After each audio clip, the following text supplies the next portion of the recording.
नमस्कार मित्रों, जीके और करंट अफेयर की सीरीज नंबर 4 में आपका हार्दिक स्वागत है। आइए चलते हैं प्रश्न नंबर 1 की तरफ। प्रश्न नंबर 1 है आपकी स्क्रीन पर। हाल ही में किस देश के तैराक काइली मैककेन ने 100 मीटर बैक स्ट्रोक प्रतिस्पर्धा में 57.45 सेकंड का समय निकालकर नया विश्व रिकॉर्ड कायम किया है? हाँ जी, कौन सा देश के तैराक हैं काइली मैककेन जिन्होंने 100 मीटर बैक स्ट्रोक प्रतिस्पर्धा में 57.45 सेकंड का समय निकालकर नया विश्व कीर्तिमान स्थापित किया है?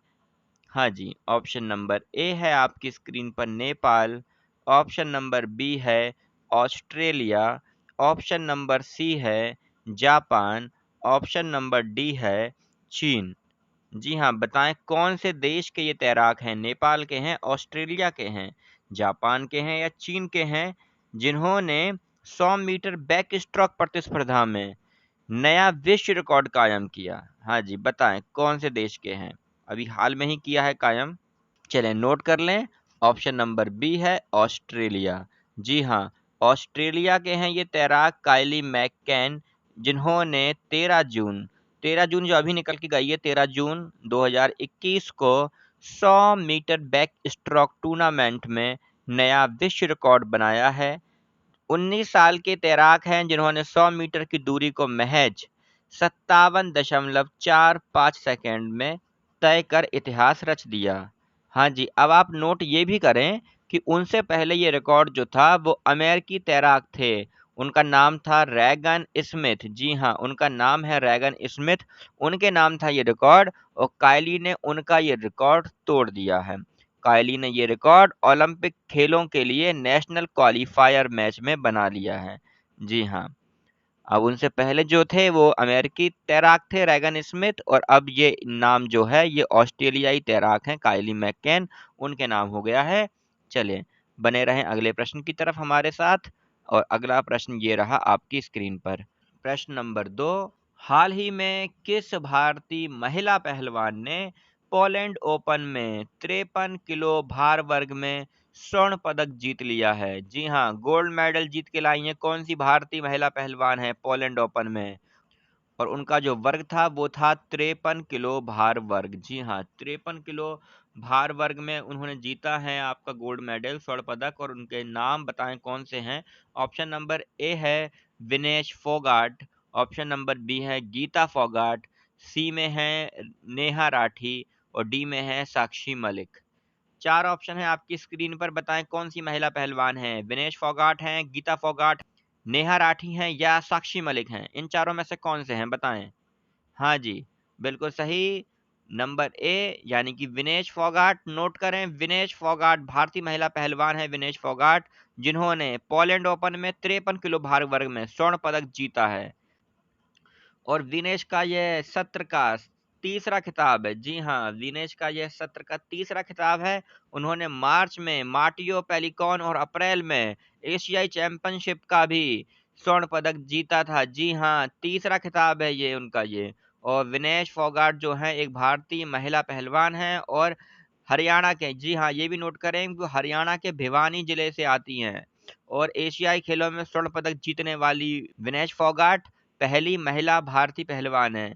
बहुत ही महत्वपूर्ण बिंदु है, इसे नोट करें आप कि एशियाई खेलों में स्वर्ण पदक जीतने वाली विनेश फोगाट पहली महिला भारतीय पहलवान हैं। प्रश्न नंबर 3 की तरफ आइए चलते हैं। प्रश्न नंबर 3 आपकी स्क्रीन पर ये रहा।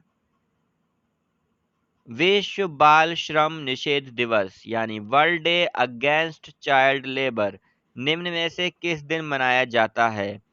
ऑप्शन नंबर ए है 10 जनवरी, ऑप्शन नंबर बी है 15 मार्च, ऑप्शन नंबर सी है 12 जून, ऑप्शन नंबर डी है 20 अप्रैल।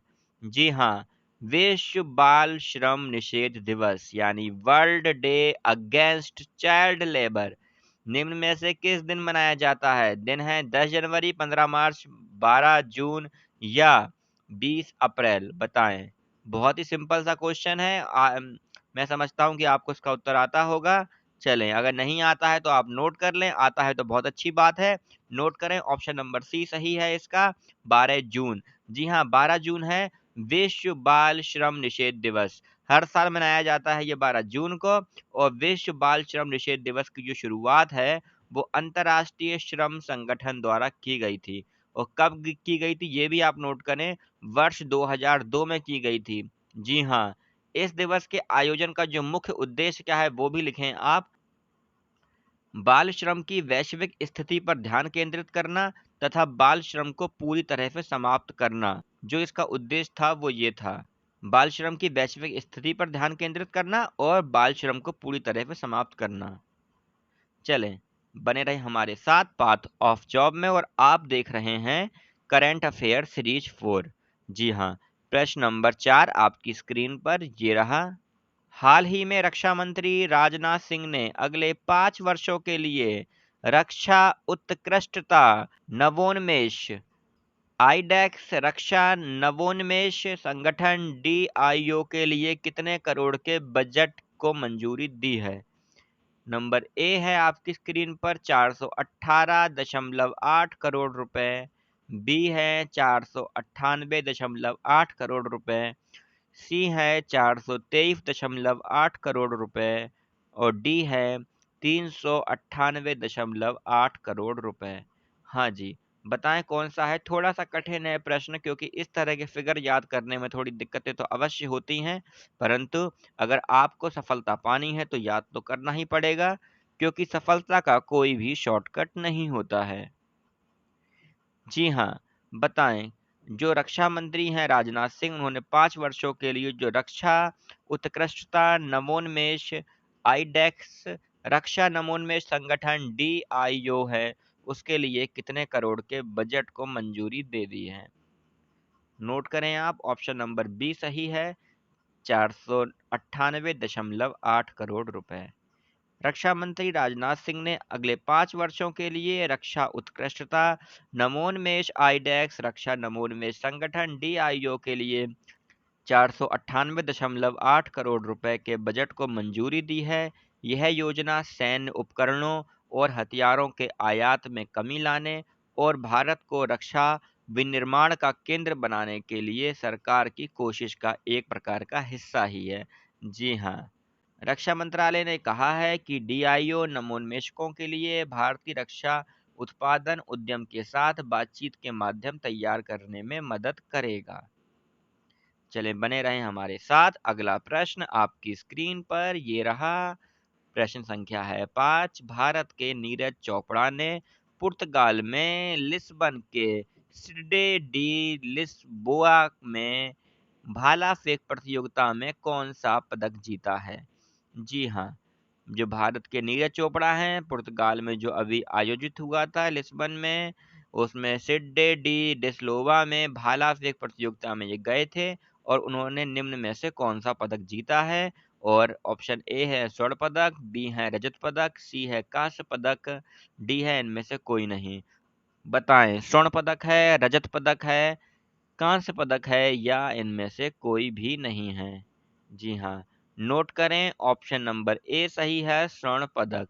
भारत के नीरज चोपड़ा ने पुर्तगाल के लिस्बन के सिड्डी डी लिस्बोआ में भाला फेंक प्रतियोगिता में अभी हाल में ही स्वर्ण पदक जीता है, और नीरज चोपड़ा ने अपनी छठी और अंतिम कोशिश में 83.18 मीटर के थ्रो के साथ पदक अपने नाम किया। जी हाँ, नोट करें, 83.18 मीटर के थ्रो के साथ पदक अपने नाम किया, और 5 पुर्तगाली प्रतिभागियों के बीच केवल नीरज चोपड़ा ने ही 80 मीटर से अधिक दूरी तक भाला फेंका।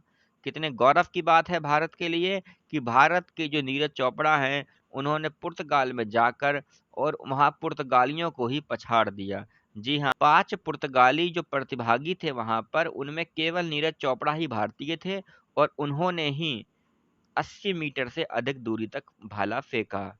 बहुत बहुत शुभकामनाएं हैं ऐसे देश के होनहार खिलाड़ियों के लिए। चलें, बने रहें हमारे साथ। प्रश्न संख्या 6 आपकी स्क्रीन पर ये रहा। इजराइल के नए प्रधानमंत्री के रूप में निम्न में से किसने शपथ लेकर कार्यभार संभाल लिया है? नंबर ए है नाफ्ताली बेनेट, नंबर 2 है बेंजामिन, सी है सिल्वान शलोम और डी है गाबी। जी हाँ, कौन से हैं? नाफ्ताली बेनेट हैं, बेंजामिन है, सिल्वान शलोम है या गावी हैं? इजराइल के कौन से नए प्रधानमंत्री के रूप में हैं? अभी इन्होंने हाल में ही शपथ लेकर कार्यभार संभाल लिया है, बताएं इनमें से कौन से हैं? संभवतः आपको इस प्रश्न का उत्तर आता होगा, बहुत सुर्खियों में रहा था ये प्रश्न। यदि किसी कारण से आपको ये उत्तर नहीं आता है तो नोटबुक निकाल लीजिए अगर आपने अभी तक नहीं निकाली है और नोट करें। नाफ्ताली बेनेट, जी हाँ, नंबर ए नाफ्ताली बेनेट इसका है सही उत्तर। नाफ्ताली बेनेट ने 13 जून को इजराइल के प्रधानमंत्री पद की शपथ ली और इसके साथ ही 12 साल से प्रधानमंत्री पद पर काबिज बेंजामिन का कार्यकाल खत्म हो गया। जी हाँ, इससे पहले जो प्रधानमंत्री थे बेंजामिन थे, जो 12 साल से लगातार प्रधानमंत्री के पद पर बने हुए थे और अब नाफ्ताली बेनेट हैं इजराइल के नए प्रधानमंत्री। इजराइल की 120 सदस्यों की संसद और वहाँ की जो संसद है उसे नेसेट कहा जाता है, ये भी लिख लें, नेसेट कहा जाता है। जी हाँ, और जो उनकी वहाँ की 120 सदस्य की संसद है नेसेट, उसमें से 60 सदस्यों ने पक्ष में और 59 सदस्यों ने विरोध में मतदान किया और इस समय वहाँ पर जो एक सदस्य थे वो एब्सेंट रहे, अनुपस्थित रहे थे। ठीक है ना? तो नई सरकार में जो बने हैं 27 मंत्री हैं और जिनमें से 9 महिलाएं हैं। इजराइल के नए प्रधानमंत्री नाफ्ताली बेनेट डिफेंस फोर्सेज की एलीट कमांडो यूनिट सायरेत मटकल और मगलन के कमांडो भी रह चुके हैं। जी हाँ, डिफेंस फोर्सेज के कमांडो भी ये रह चुके हैं। अगला प्रश्न आपकी स्क्रीन पर ये रहा। हाल ही में किस टेनिस खिलाड़ी ने स्टेफानोस सित्सिपास को हराकर 5 साल बाद फिर से फ्रेंच ओपन का खिताब जीत लिया है? नंबर ए हैं जो ऑप्शन, बताएं कौन सा सही है। ए में है राफेल नडाल, बी में है रॉजर फेडरर, सी में है लिएंडर पेस और डी में है नोवाक जोकोविच। जी हाँ, बताएं, राफेल नडाल हैं, रॉजर फेडरर है, लिएंडर पेस हैं या नोवाक जोकोविच हैं? कौन से टेनिस खिलाड़ी हैं जिन्होंने स्टेफानोस सित्सिपास को हराकर 5 साल बाद फिर से फ्रेंच ओपन का खिताब जीत लिया है? जी हाँ, आपको बिल्कुल पता होगा इसका उत्तर। जी हाँ, नोट करें, उत्तर है डी, नोवाक जोकोविच। नोवाक जोकोविच विश्व के नंबर 1 खिलाड़ी, जी हाँ, विश्व के नंबर 1 टेनिस खिलाड़ी हैं। सर्बिया के ये खिलाड़ी हैं, नोट करते जाएं, सभी बिंदु महत्वपूर्ण हैं। सर्बिया के ये खिलाड़ी हैं और विश्व के नंबर 1 टेनिस खिलाड़ी हैं और इन्होंने फ्रेंच ओपन के फाइनल मुकाबले में ग्रीक के युवा खिलाड़ी स्टेफानोस सित्सिपास को हरा दिया। जी हाँ, जिनको हराया उनका नाम तो आपको प्रश्न में मिल ही चुका है। स्टेफानोस सित्सिपास को हरा दिया है और पेरिस में खेले गए इस फाइनल में इन्होंने सित्सिपास को 6-7, 2-6, 6-3, 6-2, 6-4 से हरा दिया और इसके साथ ही जोकोविच ने अपने करियर का, जी हाँ, नोट कर लें, बहुत ही महत्वपूर्ण बिंदु आपको बताने जा रहा हूं मैं। इसके साथ ही जोकोविच ने अपने करियर का 19वां ग्रैंड स्लैम खिताब अपने नाम कर लिया है। जी हाँ, 19वां ग्रैंड स्लैम खिताब। और इस जीत के साथ ही टेनिस इतिहास में 2 बार 4 ग्रैंड स्लैम जीतने वाले जोकोविच तीसरे खिलाड़ी बन गए हैं। जी हाँ, देख कितने बिंदु निकल के आ रहे हैं जो मैं आपको बता रहा हूँ। इसमें कितने बिंदु निकल के आ रहे हैं, आप बिंदुवार नोट करते जाएं इनको। आपकी भावी परीक्षा में इन प्रश्नों के आने की प्रबल संभावना है। जी हाँ, आप नोट करें कि उनसे पहले जो ऑस्ट्रेलिया के पूर्व टेनिस खिलाड़ी हैं रॉय एमरसन और ऑस्ट्रेलिया के ही पूर्व खिलाड़ी हैं रॉड लेवर ने ये कारनामा कर दिया था। जी हाँ, कौन सा कारनामा? जो आपको बताया है कि टेनिस इतिहास में 2 बार 4 ग्रैंड स्लैम जीतने का, ठीक है ना? 2 बार 4 ग्रैंड स्लैम जीतने का। हाँ जी, ठीक है ना? जोकोविच तीसरे खिलाड़ी हैं और उनसे पहले थे वो ऑस्ट्रेलिया के पूर्व टेनिस खिलाड़ी थे रॉय एमरसन, और ऑस्ट्रेलिया के ही थे जो रॉड लेवर, उन्होंने ये कारनामा कर दिया था। अगला प्रश्न आपकी स्क्रीन पर ये रहा, विश्व रक्तदाता दिवस यानी वर्ल्ड ब्लड डोनर डे निम्न में से किस दिन मनाया जाता है? ऑप्शन नंबर ए है 10 मार्च, बी है 12 अप्रैल, सी है 14 जून और डी है 20 मई।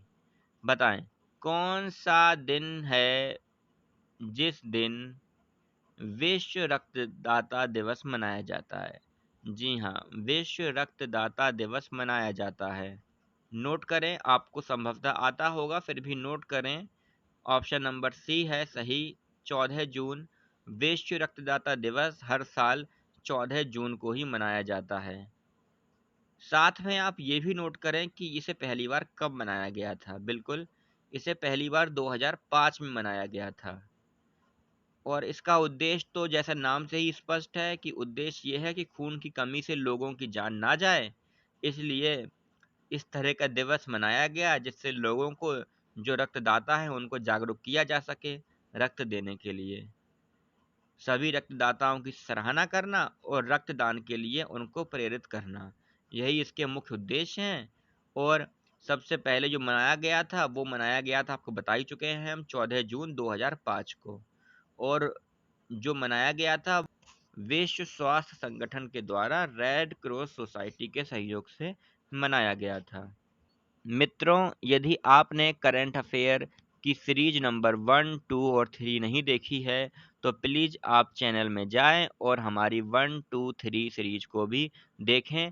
परीक्षा में आने वाले प्रश्नों के मानदंड पर खरे उतरने वाले प्रश्नों को ही हमने इस सीरीज में सम्मिलित किया है। हर प्रश्न बहुत महत्वपूर्ण हैं और हमने हर प्रश्न के उत्तर की व्याख्या भी की है, और आप उसको देखें और अपने मित्रों को भी शेयर करें, जिससे उनको भी इस तरह की परीक्षा उपयोगी सामग्री समय समय पर मिलती रहे। आप परीक्षा उपयोगी अन्य जानकारियों के लिए भी हमारे चैनल पर विजिट कर सकते हैं। यदि आपने अभी तक हमारा चैनल सब्सक्राइब नहीं किया है तो सब्सक्राइब करें, अपने इष्ट मित्रों को शेयर करें। Thanks for watching.